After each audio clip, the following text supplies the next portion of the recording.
ശിഹാബുദ്ദീൻ വാരങ്കടവ്. എനിക്ക് ചോദിക്കാനുള്ളത്, എന്താണ് അടിസ്ഥാനപരമായി ബിദ്അത്ത് എന്ന് പറഞ്ഞാൽ?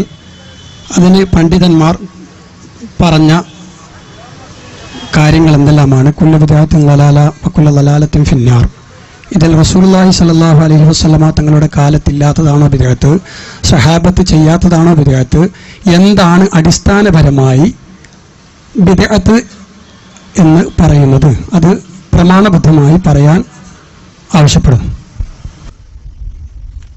എന്താണ് ബിദ്അത്ത് എന്നതാണ് സഹോദരന്റെ ചോദ്യം. വിശകലനത്തിൽ ധാരാളം ബിദ്അത്ത് എന്ന പരാമർശം വന്നു. അപ്പോൾ സ്വാഭാവികമായി ഉണ്ടാകാവുന്നൊരു ചോദ്യം, എന്താണ് ബിദ്അത്ത്? സുന്നത്ത് എന്ന പദത്തിന്റെ നേരെ വിപരീതമായി ഉപയോഗിക്കപ്പെടുന്ന പദമാണ് ബിദ്അത്ത് എന്നുള്ളത്. സുന്നത്ത് എന്നുള്ളത് അല്ലാഹുവിന്റെ റസൂലിന്റെ ചര്യയുടെ പിൻബലമുള്ള കാര്യങ്ങൾക്കാണല്ലോ സുന്നത്ത് എന്ന് പറയുക. മതത്തിന്റെ മുഴുവൻ കാര്യങ്ങളും റസൂലുള്ളാഹി സ്വല്ലല്ലാഹു അലൈഹി വസല്ലം തങ്ങൾ പഠിപ്പിച്ചിട്ടുണ്ട് എന്ന കാര്യം തീർച്ചയാണ്. അൽയൗമ അക്മൽതു ലക്കും ദീനക്കും വഅത്മംതു അലൈക്കും നിഅമതി വറളീതു ലക്കുമുൽ ഇസ്ലാമ ദീന എന്ന വിശുദ്ധ ഖുർആന്റെ ആയത്തും അതേപോലെ ധാരാളം ഹദീസുകളും അതിന് തെളിവാണ്. എന്നാൽ മതം പൂർത്തിയായതിനു ശേഷം അതിലേക്ക് കൂട്ടിച്ചേർക്കപ്പെടുന്ന പുണ്യകർമ്മങ്ങൾ, അതിനാണ് ബിദ്അത്ത് എന്ന് പൊതുവെ പണ്ഡിതന്മാർ പ്രയോഗിച്ച് കാണുന്നത്. ഒരുപാട് പണ്ഡിതന്മാർ ബിദ്അത്തുമായി ബന്ധപ്പെട്ട് ധാരാളം സംസാരിച്ചിട്ടുണ്ട്. ബിദ്അത്തുമായി ബന്ധപ്പെട്ട് മാത്രം ഗ്രന്ഥങ്ങൾ എഴുതിയ പണ്ഡിതന്മാർ മുസ്ലിം ലോകത്ത് കഴിഞ്ഞു പോയിട്ടുണ്ട്. അതുകൊണ്ട് പൂർത്തിയായ മതത്തിൽ ആ പൂർത്തിയായതിനു ശേഷം ഒരു പ്രത്യേകമായ പുണ്യകർമ്മം എന്ന നിലക്ക് എന്തൊന്ന് കൊണ്ടുവരുന്നുവോ, നമസ്കാരമാണെങ്കിലും നോമ്പാണെങ്കിലും സ്വലാത്താണെങ്കിലും ദിക്റാണെങ്കിലും ദുആയാണെങ്കിലും ഒക്കെ അതിനെല്ലാം പണ്ഡിതന്മാർ ബിദ്അത്ത് എന്ന ഗണത്തിലാണ് എണ്ണിപ്പോന്നിട്ടുള്ളത്. നമസ്കാരം പിൽക്കാലത്തുണ്ടായപ്പോൾ അതിനെ ബിദ്അത്തായി പണ്ഡിതന്മാർ പരിചയപ്പെടുത്തിയിട്ടുണ്ട്. ഉദാഹരണം റഗായിബ് നിസ്കാരമാണ്, പക്ഷെ പിൽക്കാലത്ത് കയറി വന്നതാണ്. അതുകൊണ്ട് ആ റഗായിബ് നിസ്കാരത്തെ കുറിച്ച് ബിദ്അത്ത് എന്ന പദപ്രയോഗം തന്നെയാണ് ആ നമസ്കാരം ഉണ്ടായതിനു ശേഷം ഇങ്ങോട്ട് അതേക്കുറിച്ച് ഗവേഷണം ചെയ്ത, അതേക്കുറിച്ച് ഗ്രന്ഥം രചിച്ച, അതേക്കുറിച്ച് സംസാരിച്ച പണ്ഡിതന്മാരൊക്കെയും ഫിഖ്ഹിന്റെ ഗ്രന്ഥങ്ങളിലും അല്ലാത്ത മറ്റു ഗ്രന്ഥങ്ങളിലുമെല്ലാം അതുമായി ബന്ധപ്പെട്ട് സൂചിപ്പിച്ചിട്ടുള്ളത്. അതുകൊണ്ട് പൂർത്തിയായ മതത്തിൽ പൂർത്തിയായതിനു ശേഷം പിന്നീട് കൂട്ടിച്ചേർക്കപ്പെടുന്ന പുണ്യകർമ്മങ്ങൾക്കാണ് മൊത്തത്തിൽ പണ്ഡിതന്മാർ ബിദ്അത്ത് എന്ന് പ്രയോഗിച്ച് കാണുന്നത്. അത് നോമ്പിന് പ്രയോഗിച്ചിട്ടുണ്ട്, നമസ്കാരത്തിന് പ്രയോഗിച്ചിട്ടുണ്ട്, അതേപോലെ സ്വലാത്തുമായി ബന്ധപ്പെട്ട് പോലും ആ പ്രയോഗങ്ങൾ കാണാൻ കഴിയും. ഉദാഹരണമായി ഇബ്നു ഹജർ ഹൈതമി റഹിമഹുള്ളയോട് ഒരു ചോദ്യമുണ്ട് ബാങ്കിന് മുമ്പുള്ള സ്വലാത്തിനെ കുറിച്ച്. ബാങ്കിന് മുമ്പ് ചില പള്ളികളൊക്കെ കാണാം അല്ലാഹുമ്മ സ്വല്ലി അലാ സയ്യിദാ മുഹമ്മദിൻ വഅലാ ആലി സയ്യിദാ മുഹമ്മദിൻ എന്ന് പറഞ്ഞിട്ട് ബാങ്ക് ആരംഭിക്കും. ഇതിനെക്കുറിച്ച് ചോദ്യം വന്നപ്പോൾ അദ്ദേഹം നൽകിയ മറുപടി, ഹദീസ് ഗ്രന്ഥങ്ങളിലോ മുൻഗാമിയായ പണ്ഡിതന്മാരുടെ അധ്യാപനങ്ങളോ ആ സ്വലാത്തിനെ കുറിച്ചുള്ള പരാമർശം ഞാൻ കണ്ടിട്ടില്ല. അതുകൊണ്ട് ആ സ്ഥലത്ത് പ്രത്യേകമായി സുന്നത്താണ് എന്ന നിലയ്ക്ക് നിർവഹിക്കുന്നുവെങ്കിൽ അത് ബിദ്അത്താണ്, തടയപ്പെടേണ്ടതാണ് എന്ന് ഇബ്നു ഹജർ ഹൈതമി റഹിമഹുല്ല തന്റെ ഫതാവൽ കുബറയിൽ മറുപടിയും നൽകിയിട്ടുണ്ട് എന്ന് ചുരുക്കി പറയുന്നു. സഹോദരന് ശേഷമുള്ള രണ്ടാമത്തെ ചോദ്യം ചോദിച്ചോളൂ. ഏത് പണ്ഡിതനാണ് ബിദ്അത്ത് എന്ന് പറഞ്ഞാൽ അടിസ്ഥാനപരമായി ഇന്നതാണ് ബിദ്അത്ത് എന്ന് പറഞ്ഞതിന്റെ ഒരു പ്രമാണം വെച്ചുകൊണ്ട് വായിച്ചുകൊണ്ട് ഒന്ന് പറയണമെന്ന് ആവശ്യപ്പെടുന്നു. ചോദ്യം മനസ്സിലായി, ഉത്തരമാണ് മനസ്സിലാവാത്തത്. ചോദ്യം മനസ്സിലായതുകൊണ്ടാണ് പറഞ്ഞത്. യഥാർത്ഥത്തില് അത് തന്നെയാണ് ശരി. എന്റെ വക ഒന്നും പറഞ്ഞിട്ടില്ലല്ലോ, അതാണ് ഞാൻ പറഞ്ഞത്.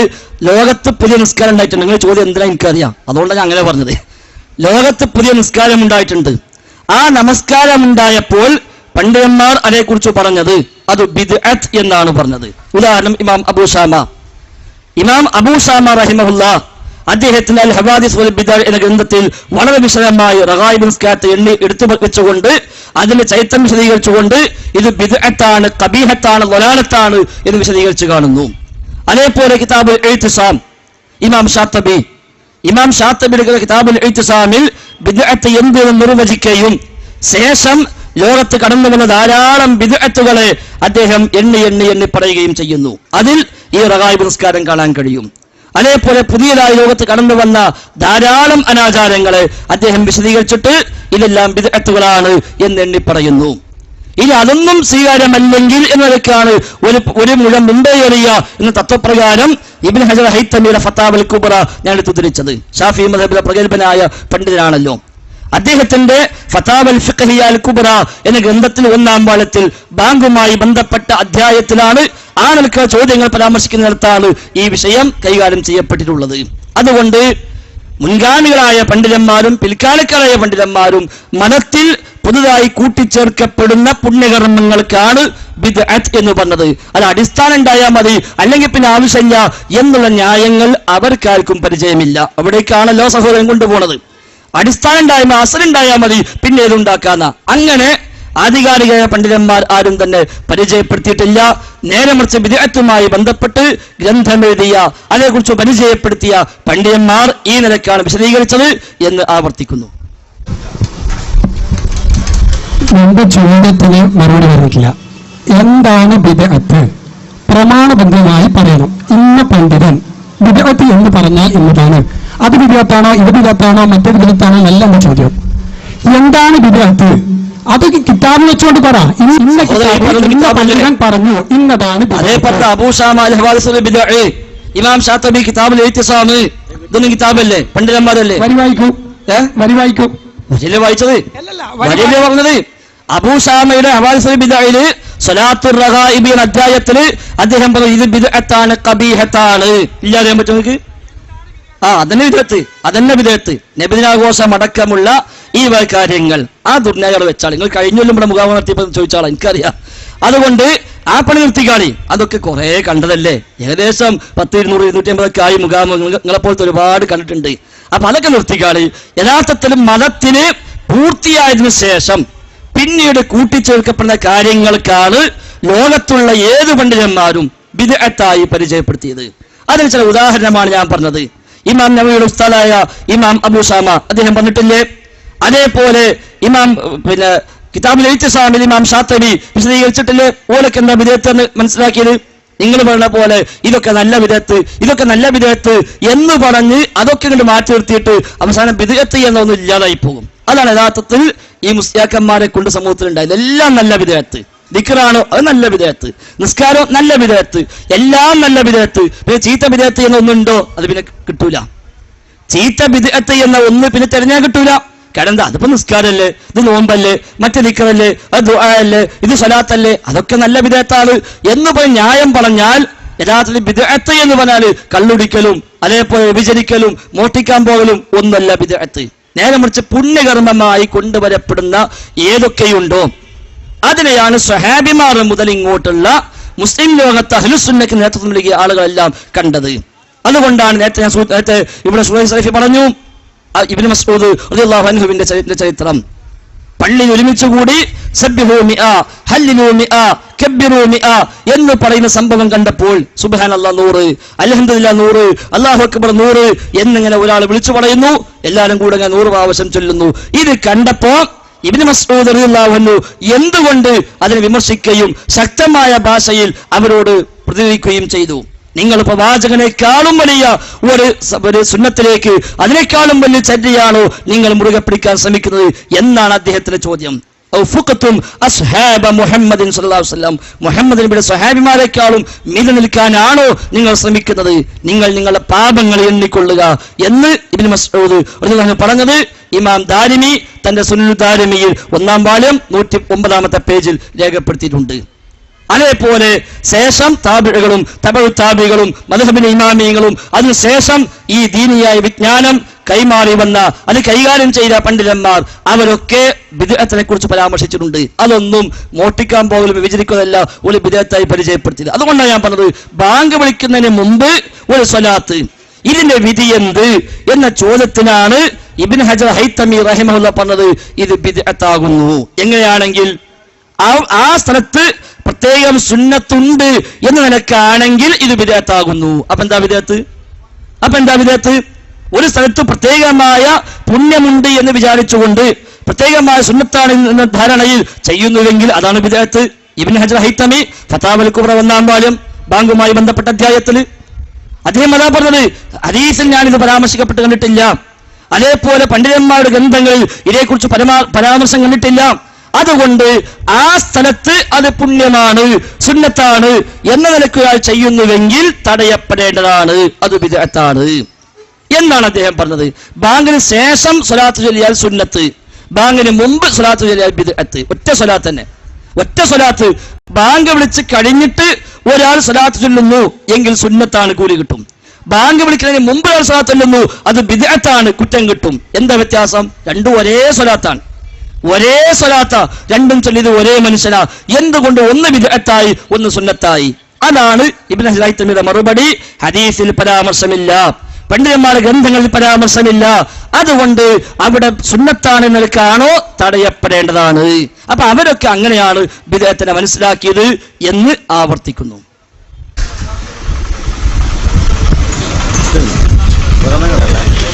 ഫൈസൽ മുസ്ലിയാർ വളരെ ശക്തമായി തന്ത്രപൂർവ്വം ചോദ്യം അടുത്തത് എന്താ വരിക എന്ന് അറിഞ്ഞതുകൊണ്ടാണ് ഒരു പണ്ഡിതൻ പോലും പറഞ്ഞ ഇബാറത്ത് വായിക്കാതെ അത് ബിദ്അത്താണെന്ന് പണ്ഡിതൻ പറഞ്ഞു, ഇത് ബിദ്അത്താണെന്ന് പണ്ഡിതൻ പറഞ്ഞു എന്ന് പറഞ്ഞു ഒഴിവാകുന്നത്. എന്ന് എന്തിനാണ് ഈ ചോദ്യം ഇത് ചോദിച്ചത് എന്ന് പറഞ്ഞു എന്ന് ആദ്യം പറഞ്ഞു. അതുകൊണ്ട് ഞാൻ പറഞ്ഞ ഷാഫി ഇമാം എന്താണ് ബിദ്അത്ത് എന്ന് പറഞ്ഞിട്ടുണ്ട്, ഇബ്നു ഹജർ അൽ അസ്ഖലാനി എന്താണ് ബിദ്അത്ത് എന്ന് പറഞ്ഞിട്ടുണ്ട്. അങ്ങനെ ആരെങ്കിലും എടുത്തു വെച്ച് ഇതാണ് ബിദ്അത്ത് എന്ന് അടിസ്ഥാനപരമായി ബിദ്അത്ത് എന്ന് പറഞ്ഞാൽ ഇന്നതാണ് എന്ന് ഒരു കിതാബ് വെച്ചുകൊണ്ട് വായിക്കാൻ ഫൈസൽ മുസ്ലിയാർ ഞാൻ വെല്ലുവിളിക്കുന്നു. ശരി, ഇപ്പൊ പറഞ്ഞു വായിക്കി. ഇമാം ഷാഫി പറഞ്ഞു വായിക്കി. ഇമാം ഷാഫി റളിയല്ലാഹു അൻഹു പറയുന്നു, ഇസ്ലാമിന്റെ അടിസ്ഥാന പ്രമാണമായ ഖുർആൻ, സുന്നത്ത്, ഇജ്മാ, ഖിയാസ് എന്നീ പ്രമാണങ്ങൾക്ക് എതിരാകലാണ് ബിദ്അത്ത്. എന്നാൽ കിയാസാണ് ജന്മദിനാഘോഷം കൊണ്ടാടൽ കിയാസ് കൊണ്ട് സ്ഥിരപ്പെട്ടതാണെന്ന് ഇബ്നു ഹജർ അൽ അസ്ഖലാനി പറഞ്ഞിട്ടുണ്ട്, ഇബ്നു ഹജർ അൽ ഹൈതമി പറഞ്ഞിട്ടുണ്ട്. ഇല്ല, ആരും പറഞ്ഞിട്ടില്ല. നിങ്ങൾ ഈ ഒരു ഖിയാസ് കൊണ്ട് സ്ഥിരപ്പെട്ട ഇരിക്കെ പോലെ അങ്ങനെ പോലെ ഇത് ഖിയാസ് കൊണ്ട് സ്ഥിരപ്പെട്ടുവെന്ന് ഇബ്നു ഹജർ അസ്ഖലാനി പറഞ്ഞിട്ടില്ല. ഇബ്നു ഹജർ അസ്ഖലാനി ഏത് കിതാബിൽ എവിടെ പറഞ്ഞു? നിങ്ങൾ പറഞ്ഞോളി. ഇത് ഖിയാസ് കൊണ്ട് സ്ഥിരപ്പെട്ടതാണ് എന്ന് എവിടെ പറഞ്ഞു? നിങ്ങൾ പറഞ്ഞോളി. കള പറഞ്ഞു. ഇമാം അസ്ഖലാനി നബിദിനാഘോഷം ഖിയാസ് കൊണ്ട് സ്ഥിരപ്പെട്ടിരിക്കുന്നു എന്ന് എവിടെ പറഞ്ഞു? നിങ്ങൾ പറയും. നിങ്ങൾ പറഞ്ഞ അസ്ഖലാനി പറഞ്ഞു. നിങ്ങളിപ്പ പറഞ്ഞു അസ്ഖലാനി പറഞ്ഞിട്ടുണ്ട് നബിദിനാഘോഷം ഖിയാസ് കൊണ്ട് സ്ഥിരപ്പെട്ടതാണ്. അസ്ഖലാനിയുടെ ഏത് കിതാബിൽ എവിടെ പറഞ്ഞു? പറയും. ബഹുമാനപ്പെട്ട പിന്നെ സുയൂത്തി ഇമാം, സുയൂത്തി അല്ല അസ്ഖലാനി. അല്ല, അസ്ഖലാനി പറഞ്ഞത് സുയൂത്തി ഇമാം എടുത്തുദ്ധരിച്ചുകൊണ്ട് പറഞ്ഞിട്ടുണ്ട്. ഷാഫി ഇമാം പറഞ്ഞിട്ടുണ്ട് പ്രവാചക ലബ്ധിക്ക് ശേഷം അല്ലല്ല അത് ഖിയാസാക്കിക്കൊണ്ട് പണ്ഡിതന്മാർ പറഞ്ഞു എന്നാണ് ഞാൻ പറഞ്ഞത്. പറഞ്ഞാൽ എന്താ നിങ്ങൾ പറഞ്ഞെന്താ? നബിദിനാഘോഷം ഖിയാസ് കൊണ്ട് സ്ഥിരപ്പെട്ടതാണ് എന്ന് ഇമാം അസ്ഖലാനി പറഞ്ഞിട്ടുണ്ട്. ഇമാം അസ്ഖലാനി പറഞ്ഞിട്ടില്ല, ഇമാം അസ്ഖലാനി പറഞ്ഞു എന്ന് ഇമാം സുയൂത്തിയും പറഞ്ഞിട്ടില്ല. നിങ്ങളാ പറഞ്ഞ രൂപത്തിൽ ഇമാം അസ്ഖലാനി ഇത് ഖിയാസ് കൊണ്ട് സ്ഥിരപ്പെട്ടതാണ് എന്ന് പറഞ്ഞു എന്ന് ഇമാം സുയൂത്തിയും പറഞ്ഞിട്ടില്ല, ഇമാം അസ്ഖലാനിയും പറഞ്ഞിട്ടില്ല. നിങ്ങൾ എവിടെയെങ്കിലും ആരെങ്കിലും എഴുതി തന്നെ കുറിപ്പും കൊണ്ടുപോയാൽ അതിനൊക്കെ അവസ്ഥ. അവരാരും പറഞ്ഞിട്ടില്ല. അവരൊക്കെ പറഞ്ഞത് ഇത് ബിദ്അത്താണ് എന്ന് തന്നെയാണ്. പിന്നെ നല്ല ബിദ്അത്താണോ അല്ല എന്ന് സുയൂത്തി പറഞ്ഞിട്ടുണ്ട്, അത് ശരിയാണ്. അല്ലാതെ ഇമാം അസ്ഖലാനി ഇത് ഖിയാസ് കൊണ്ട് സ്ഥിരപ്പെട്ടതാണ് എന്ന് പറഞ്ഞിട്ടില്ല. അതൊരിക്കലും തെളിയിക്കാനും കഴിയില്ല. അതൊക്കെ അത് നിങ്ങൾ എവിടേക്കാ കൊണ്ടുപോയി എനിക്കറിയാം. അതുകൊണ്ടല്ലേ ഞാൻ പറഞ്ഞത് ഇത് തന്ത്രമാണെങ്കിൽ നിങ്ങളുടെ കുതന്ത്രം എനിക്കാദ്യം അറിയാം. ആ കുതന്ത്രം മുന്നിൽ കാണുമ്പോൾ ചിലപ്പോൾ തന്ത്രം ആവശ്യമായിട്ട് വരും. ഏതായിരുന്നാലും അൽഹംദുലില്ലാ. അപ്പൊ ഇത് വ്യക്തമാണ്. യഥാർത്ഥത്തിൽ പ്രവാചക അധ്യാപകൻ, അതാണ് പൂർത്തിയായ മതത്തിൽ ഞാൻ പ്രത്യേകം പറഞ്ഞത്. പൂർത്തിയായ മതത്തിൽ എന്ന് പ്രത്യേകം പറഞ്ഞത്, മതം പൂർത്തിയായിട്ടുണ്ട്. ആ പൂർത്തിയായ മതത്തിൽ പൂർത്തിയായതിനു ശേഷം പിന്നെ കൂട്ടിച്ചേർക്കപ്പെടുന്നത്, പൂർത്തിയായതിനു ശേഷം കൂട്ടിച്ചേർക്കപ്പെടുന്നത്. ഇനി മനസ്സിലാക്കുക, ഇജ്മാ ഖിയാസ് എന്ന് പറഞ്ഞാൽ അത് പിന്നെ പ്രവാചകന്റെ കാലം കഴിഞ്ഞിട്ട് പുതിയ മതം ഉണ്ടാക്കിയതല്ല.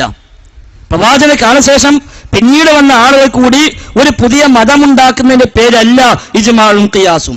ഇജ്മാഉം ഖിയാസും യഥാർത്ഥത്തിൽ ഖുർആനിൽ നിന്നും സുന്നത്തിൽ നിന്നും ഉരുത്തിരിഞ്ഞുണ്ടാകുന്നതാണ്. അതുകൊണ്ടാണ് അടിസ്ഥാന പ്രമാണം ഖുർആനും സുന്നത്തും, അനുബന്ധ പ്രമാണമാണ് ഇജ്മാഉം ഖിയാസും. എന്തുകൊണ്ട്? ഖുർആനും സുന്നത്തുമാണ് അസ്ല്. ഇജ്മാ എന്ന് പറഞ്ഞാൽ ഒരു വിഷയത്തിൽ വ്യക്തമായി വിശുദ്ധ ഖുർആനിലോ തിരുസുന്നത്തിലോ അധ്യാപനം വന്നിട്ടില്ലാത്ത വിഷയത്തിൽ ഒരു കാലഘട്ടത്തിലെ പണ്ഡിതന്മാർ ഏകോപിച്ചുകൂടി വന്ന ആയത്തുകളും വന്ന ഹദീസുകളും അടിസ്ഥാനപ്പെടുത്തിക്കൊണ്ട് ഇതാ ഈ വിഷയത്തിലെ തീരുമാനം ആ വക ആയത്തും ഹദീസിന്റെ അടിസ്ഥാനത്തിൽ ഇന്നതാണ് എന്ന് ഞങ്ങൾ അഭിപ്രായപ്പെടുന്നു എന്ന് എല്ലാ പണ്ഡിതന്മാരും ഏകോപിച്ച് പറയുന്നതിനാണ് ഇജ്മാ എന്ന് പറയാം. ഒരു കാലഘട്ടത്തിലെ എല്ലാ ആലിമീങ്ങളും ആ വിഷയത്തിൽ ഒത്തൊരുമിച്ച് അതിൽ ദീനിന്റെ തീരുമാനം ഇന്നതാണ് എന്ന് അവർ പറഞ്ഞു. എങ്ങനെ പറയുന്നു? അവിടെയും ഇജ്മായിൽ അവരെ വാക്കല്ല തെളിവ്, ഇജ്മായിൽ അവരുടെ വാക്കിനല്ല പ്രമാണം, നേരെ മറിച്ച് ആ ഇജ്മാഇന് അവർ അവലംബിച്ച പ്രമാണം എന്ത്, അതാണ് പ്രധാനം. ആ പ്രമാണത്തെ അവലംബിച്ചുകൊണ്ട് പണ്ഡിതന്മാർ ഏകോപിച്ച് പറയും. ഖിയാസും അങ്ങനെ തന്നെയാണ്. 4 റുക്കിനാണ് ഖിയാസിനുള്ളത്: മഖീസ് അലൈഹി, ഇല്ലത്ത്, ഹുക്മ്. ഈ 4 റുക്കിനെ വെച്ചുകൊണ്ട് പണ്ഡിതന്മാർ ഖിയാസാക്കുന്നു. ആ ഖിയാസിനെയും അസ്ല് ഖുർആനും സുന്നത്തുമാണ്. ഖുർആനും സുന്നത്തിനും വ്യക്തമായി പരാമർശിക്കപ്പെട്ട ഒരു വിഷയത്തിനോട് വ്യക്തമായി പരാമർശിക്കപ്പെടാത്ത ഒന്നിനെ അതേ ഇല്ലത്ത് വെച്ച് അതേ ഹുക്മ് ബാധകമാക്കുന്നു. അതിനാ ഖിയാസ് എന്നറിയാം. അല്ലാതെ ഖിയാസ് എന്നിട്ട് നമ്മളിങ്ങനെ ഖിയാസാക്കിയാൽ പറ്റൂല. അങ്ങനെയാണ് എല്ലാം ഖിയാസാക്കി. ഒരുത്തന് പിന്നെ സുബഹി 3 നിസ്കരിക്കുക, അത് ഖിയാസാണ്. എന്താ ഖിയാസ്? മഗ്രിബ് 3 ഉണ്ട്, അതിമ ഖിയാസാക്കി, അപ്പൊ സുബഹി 3 ആയി. ഖിയാസാക്കി കൂടെ? അങ്ങനെ ഒരുത്തർ ഖിയാസാക്കി എന്തെല്ലാം നടക്കുമ്പോഴേ ഒരാൾ അങ്ങനെ ഖിയാസാക്ക. എല്ലാ ചൊവ്വാഴ്ച നോമ്പ് സുന്നത്താണ്, എന്താ സംഗതി? അത് ഖിയാസാണ്. എന്ത് ഖിയാസ്? തിങ്കളാഴ്ച നോമ്പ് സുന്നത്തില്ലേ, അതിമ ഖിയാസാക്കിയപ്പോ ചൊവ്വാഴ്ച നോമ്പ് സുന്നത്തായി. അങ്ങനെ ഓരോരുത്തർ ഖിയാസാക്കിയാൽ ദീനിന് വല്ല തലയുണ്ടോ? അപ്പൊ ഇമാം അസ്ഖലാനി അങ്ങനെ ഖിയാസ് കൊണ്ട് സ്ഥിരപ്പെട്ടതാണ് ഈ നബിദിനാഘോഷം എന്ന് പറഞ്ഞിട്ടില്ല. അത് അദ്ദേഹത്തിന്റെ പെരിക്കളവാണ്. ഏതായിരുന്നാലും ശരി, ബിദ്അത്ത് എന്നുള്ളത് മതത്തിൽ അത് പൂർത്തിയായതിനു ശേഷം പിന്നീട് കൂട്ടിച്ചേർക്കപ്പെട്ടു വരുന്ന പുണ്യകർമ്മങ്ങളായി കൊണ്ടുവരുന്ന കർമ്മങ്ങൾക്കാണ് ബിദ്അത്ത് എന്ന് പറയുക. അതൊരു പക്ഷെ നമസ്കാരമായിരിക്കാം, അതൊരു പക്ഷെ നോമ്പായിരിക്കാം, അതൊരു പക്ഷേ ദിക്റായിരിക്കാം, അതൊരു പക്ഷേ ദുആ ആയിരിക്കാം, അതൊരു പക്ഷേ സ്വലാത്തായിരിക്കാം. അതൊക്കെയാണ് ബിദ്അത്തായിട്ട് വരിക. അല്ലാതെ കള്ളുടിക്കുന്ന ബിദ്അത്താവില്ല, അത് ഹറാമേ ആവുള്ളൂ. അത് ഹറാമേ ആവുള്ളൂ. ബിദ്അത്ത് എന്ന പുണ്യകർമ്മമാണ്, കൂലി കിട്ടാൻ ഉദ്ദേശിച്ചുകൊണ്ട് ചെയ്യുന്നു. പക്ഷേ അതിന് പൂർത്തിയായ മതത്തിൽ അടിസ്ഥാനം ഉണ്ടാവുകയുമില്ല. ഇനി ഇതിന് ഖിയാസാക്കാൻ പറ്റുമോ? അങ്ങനെ ആരാ ഖിയാസാക്കിയത്? ഇല്ല, ഖിയാസാക്കിയിട്ടില്ല. ഖിയാസാണ് എന്ന് പണ്ഡിതന്മാരും പറഞ്ഞിട്ടില്ല. ഇജ്മാഉം ഇല്ല. ഖുർആനും സുന്നത്തും ഏതായിരുന്നാലും ഇല്ല. ഖുർആനും സുന്നത്തും ഏതായിരുന്നാലും ഇല്ല. ഇജ്മാഉ അത്രയും ഇല്ല. ഖിയാസാക്കിയിട്ടും പണ്ഡിതന്മാർ വ്യക്തമായി പ്രഖ്യാപിച്ചിട്ടില്ല. പിന്നെ വന്ന മുസ്ലിയാക്കന്മാർ ഇങ്ങനെ ഖിയാസാക്കി. അതിപ്പോ എല്ലാം അങ്ങനെ തന്നെയാണല്ലോ. അതെല്ലാം ഖിയാസ്. റസൂലുള്ളാഹിന്റെ മുടിമ ഖിയാസാക്കിയിട്ട് ശൈഖുനാന്റെ മുടി കൊണ്ടുവന്ന പോലെ തന്നെ അതെല്ലാം ഖിയാസാക്കിയ നിവൃത്തില്ല. അതുകൊണ്ട് നബിദിനാഘോഷം ബിദ്അത്ത് തന്നെയാണ്. അത് ബിദ്അത്ത് വലാലത്തുമാണ്. ബിദ്അത്തുൻ ഹസന എന്ന് പിൽക്കാലക്കാർ ചിലർ പറഞ്ഞു എന്നല്ലാതെ യഥാർത്ഥത്തിൽ പ്രവാചകരുടെയോ സ്വഹാബത്തിന്റെയോ താബികളുടെയോ തബിഉ താബികളുടെയോ ഒന്നും അധ്യാപനത്തിന് പിൻബലം അതിലില്ല. അല്ലാഹു തആല ഹഖ് മനസ്സിലാക്കാനുള്ള തൗഫീഖ് ചോദ്യകർത്താവിനും നമുക്ക് എല്ലാവർക്കും നൽകി അനുഗ്രഹിക്കുമാറാവട്ടെ.